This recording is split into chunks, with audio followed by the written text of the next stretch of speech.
What's up? Sorry we missed you. We sat there in our prom dress waiting and you never came.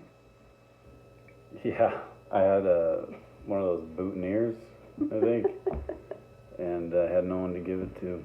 I went to a dance once and in college, and I didn't know that I was supposed to get a boutonniere. So on the way to the dance in the parking lot, I picked this giant handful of long grass, and I stuck it in his pocket. Well done.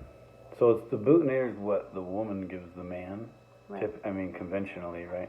Yeah, I mean... It's probably different now. Yeah, I'm sure. I wonder what they do. Anyway, in other news, so we heard that you guys listened to the podcast. Magic Jack. Magic Jack. Typically, obviously, we'd be talking to you via Zoom, but Sarah thought since we couldn't do that today due to technical and whatever difficulties, we would send a video and talk a little bit about the podcast and then have you guys do a little writing exercise on your own. Because that's what we usually do in a class. We talk about some stuff and then we write some stuff, so yeah, we can still do those things. So one of the things we touched on in the podcast, if I'm not mistaken, was how when we go from innocent to not, or do we regret things? We talked about a little bit about regret, or remorse. Remorse is a better word. Like, what's the point of it? Yeah, and like... So that you can know you don't ever want to do that again? That drug, specifically, I'm never doing again. With that person. Or praying to the porcelain god. We didn't talk about any of that. But that's a thing. And, I don't know. We did talk a little bit about drug use, and I hope we didn't glorify it because that wasn't the idea. The idea was to kind of say, this person that we talked to had an experience, and we were there to hear about this experience. I don't know about you guys, but my parents never talked about that kind of shit with me. They weren't like, oh, you did the things, and how was that? Did you enjoy it? Did you make any stupid decisions? My father said that a couple of times. He's like, that, Did he ask you if you made stupid decisions, or did he tell you, hey, that was a pretty stupid decision? Yeah, he told me. Yeah. And he wasn't wrong, but like if he would have come to me, and like I said in the podcast, like if he would have come to me and said, hey dude, I fucking, I had this trip once and it was crazy. Oh yeah, the dragon story. Yeah. I was really into that dragon story. It was, it was scary as fuck experiencing it, but like if I have a son one day... So you had to sit in the bathroom and smoke cigarettes for 5 hours. Yeah, I think it was like 3 to 5 hours. But I think, being in rehab, you guys focus a lot on changing behaviors and thinking errors and all that stuff. And I think what we explored in the podcast is, would it have made a difference if you would have had somebody... So Sarah's a really good example of somebody who, talks openly, like with her children, and... I have 4 children. Yeah, and 3 of them can talk, and so... One of them's a baby. And the 3 that can talk, I feel, being around them a lot, that they feel free to discuss anything with their mother, which is huge. I didn't feel that way. I said things to my mother to piss her off. They do that too. Not very often, though, because I don't get mad a lot. Yeah, so they don't get a rise.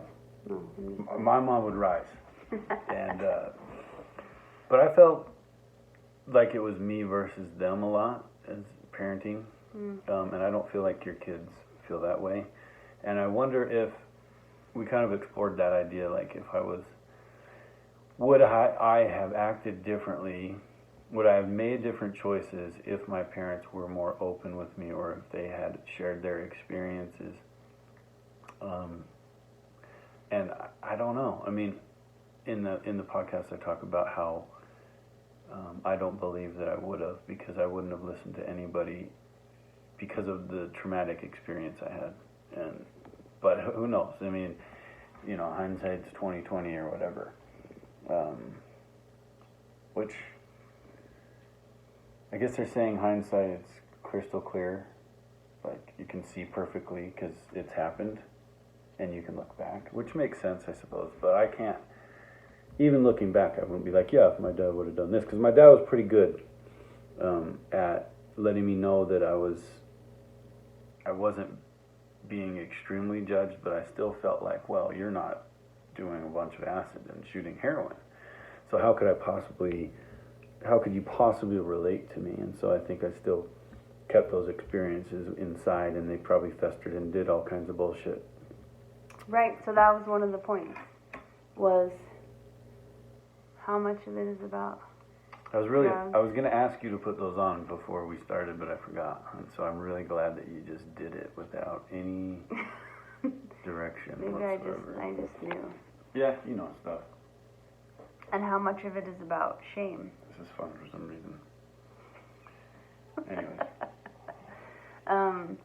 So, own it.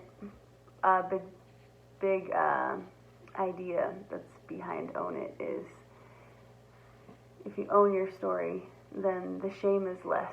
If you say it out loud, there's actually research about this, people. There's a book by Brene Brown called Yep. She'll get it. Rising Strong. And she talks about that. She talks about the psychology behind storytelling and going back through your life and owning your story. So that's what we're doing, and that's why it matters. That's the point that we were getting to with the podcast. Like we're pretty casual in the way that we speak to each other, but really we have a point, and it's a good one. And the point is that if you can own your story, if you can own your experience in a realistic way and be like, yeah, I look like Wally. They're sweet, dude. Wally? Just keep going. You're doing great. Then you have less shame about it. And it's kind of more in the middle. There's the one extreme, which is, I don't give a fuck, I'm going to do whatever I want. The other extreme, here's the spectrum. Is that the scale? Here's where Phil's head is in the spectrum. Anyway, shame, I don't give a fuck. Somewhere in the middle is, yeah, I did that, I own that. And that's an empowered place to be, right there in the middle. So, what we like to do is invite you guys to do a little bit of writing. Now, you've all heard the podcast already. I'm sure there were some of you who didn't hear it at all because you were obsessing over your ex-girlfriend or boyfriend or your dog that you miss a lot, or the car that's in impound, or the fact that you really don't want to be in rehab on Halloween. Or you were in the bathroom or in a different group and didn't hear it all together. Maybe you were passing notes. Do you guys do that? Anyway. I probably would. So if there was something that you got out of the podcast that you want to write about, cool. If you want to disagree with us on paper, cool. But here's the idea that I was thinking of as I was listening to Phil kind of give the recap of the podcast is, I've been in a lot of writing classes, and I've learned a few little tricks. And one of my favorite tricks that I didn't come up with, perhaps it was Nan Seymour who does river writing, but I don't know if she came up with it either. I like to give credit where credit is due, but I don't really know who made this up, so I'm just going to say it's floating around out there in the universe. Here's the first step is, I want you to think about a voice. We should be doing this with them. Where is our paper? Should we be doing it? Well, why don't you... I'll give you the first piece, we'll and then I'll go figure it find out. some paper, okay? So the first half is, make a list of voices that you would like to hear. These can be voices that are familiar to you. These could be people in your family. These could be celebrities. They could be singers. They could be some person who you just think, like, I wrote, one of the names that I wrote down once was Frida Kahlo. I've never heard Frida Kahlo actually speak, but I think she's cool, and I would like her to talk to me, so I wrote her name down. Any person who, for whatever reason, whether it's the sound of their voice or their attitude on life, that you would like to speak to you, a voice you would like to hear. Try to write at least 5, if not more. And I'm going to go get paper. Wow, and you that's guys pretty cool. write your list. Okay, ready, set, go.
Go get Jack, will ya?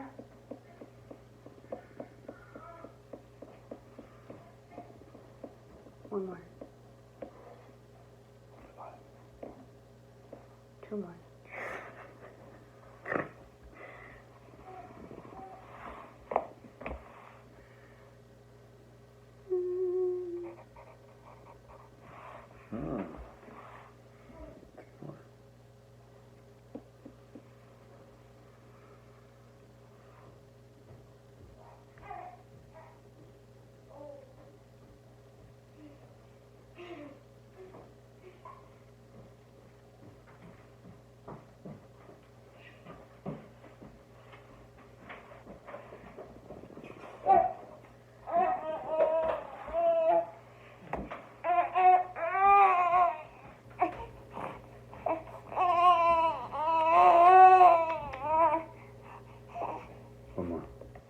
One more, Jack.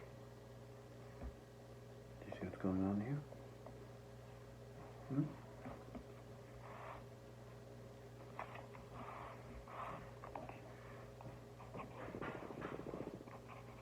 Oh, nice. That was a good one. Okay, so we got our list. We got our list. And you we guys got have yours. We got Jack. He's here now. So here's the second half of the writing prompt. And I want to say a couple things about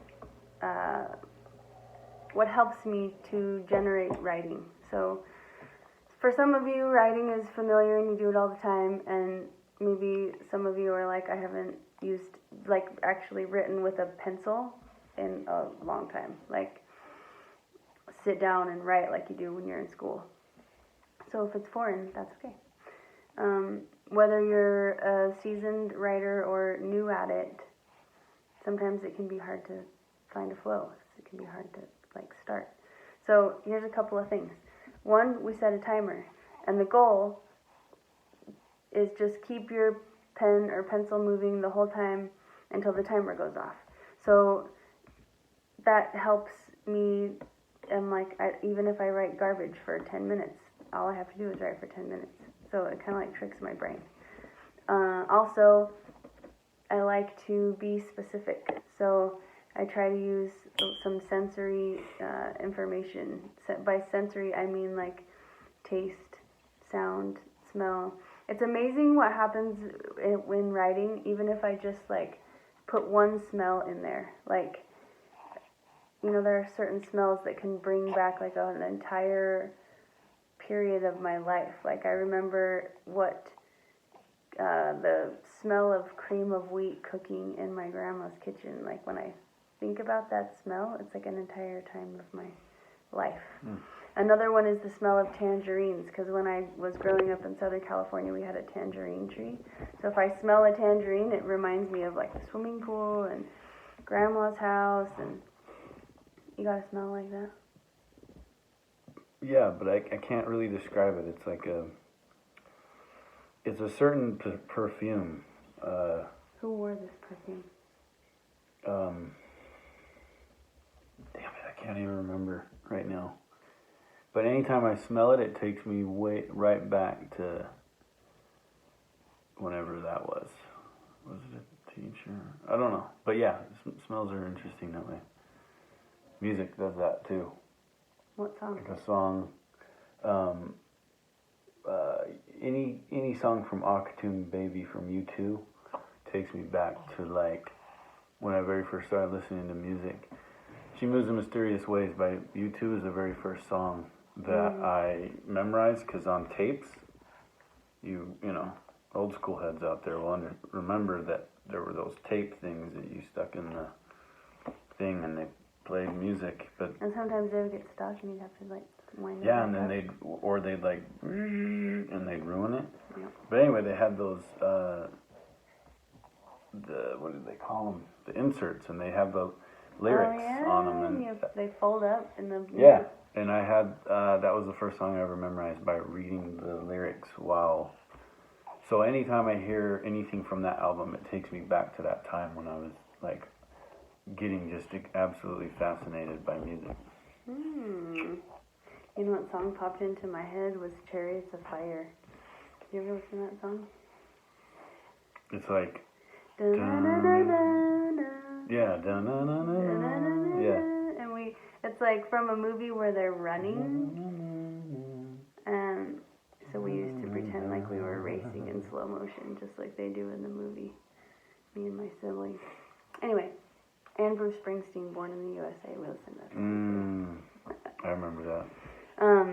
Okay, so enough of that. Details, right? So did you see how we just got totally lost in details? Details are powerful.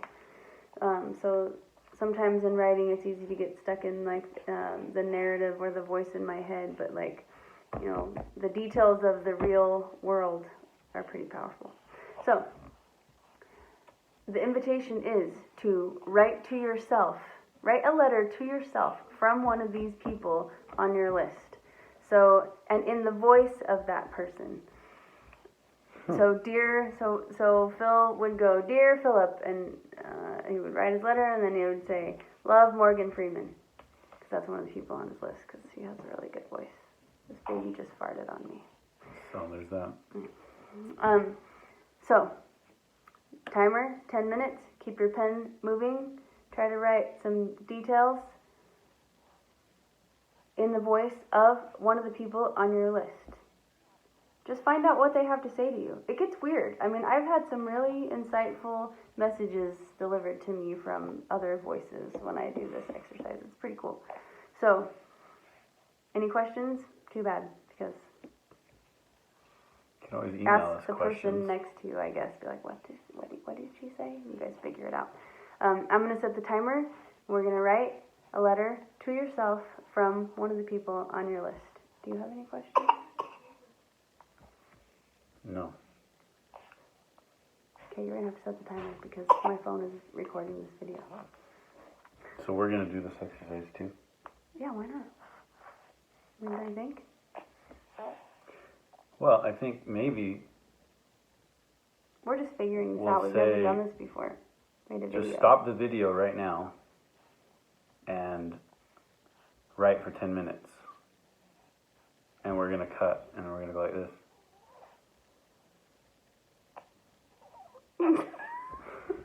And now we're back. Did you guys write? Anyways, since we can't interact with you guys, maybe we'll just leave you with some interesting thoughts about stuff. I mean, it'd be cool to be able to hear all of your writings, because that's normally what we do. Well, if you want us to hear them, you can get with a staff member, and they can record them and send them to us, and we can put them on our podcast or not. If you want it on the podcast, Own It SLC, then you can just ask someone to record it, and they will send it to us. Mm-hmm. So far, we have featured 3-4 people from Odyssey House on the podcast. Or if you don't want us to put it on there, you could just send it to us, because we'd love to hear it. Yeah, or if you have questions, or what we always like to say basically at the end is like, ultimately we want to help you explore art inside there, but also once you get out, if you want to perform, if you want to read a poem or like a story, if you want to do a rap song, if you want to play a guitar and sing a song that way, we do that. We do live shows. And we always, we want people to come from all over, and that's a pretty cool thing. If you've never performed on stage and you've always wanted to, like, this is an opportunity to do that. Or if you've always wanted to record a song, like you've got that song you've been just working on for years, because I've had a couple of those, and you just want to record it and release it, like, we have that available. So it's not just about this one class. It can be, and it will be for 99% of you probably. But for that 1% of you that really wants to explore what's going on inside in an artistic way and put it out there, we have a lot of resources to help you do that. So consider it. Peace. Bye-bye.